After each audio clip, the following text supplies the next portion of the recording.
Welcome to the Banker Lamp. Please enjoy the video. You start by confirming your carrier supports eSIM and that you have the QR or activation code ready. This is mandatory. Once done, update the Redmi Note 13 Pro to the latest MIUI and connect to a stable Wi-Fi network so the provisioning can complete. Make sure the phone is unlocked and note whether a physical SIM is present because you may need to manage slots. Disabling VPN helps avoid activation failures. Now open Settings and move to the next step without delay.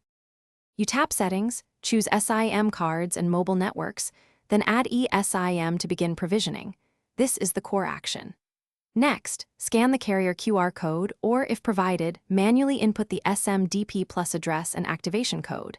This tells your phone how to download the eSIM profile.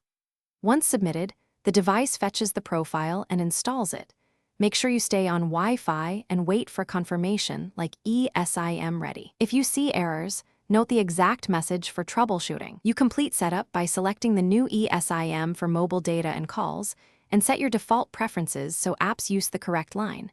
This prevents accidental roaming charges. Once selected, restart the phone to finalize network registration, then test mobile data and place a short call to confirm. If things go wrong, one key troubleshooting tip: re-scan the QR or re-enter activation details, verify carrier provisioning is active, and if still failing, contact carrier support with the IXID and error message. Thanks for watching. If this was helpful, leave a like and consider subscribing. See you next time.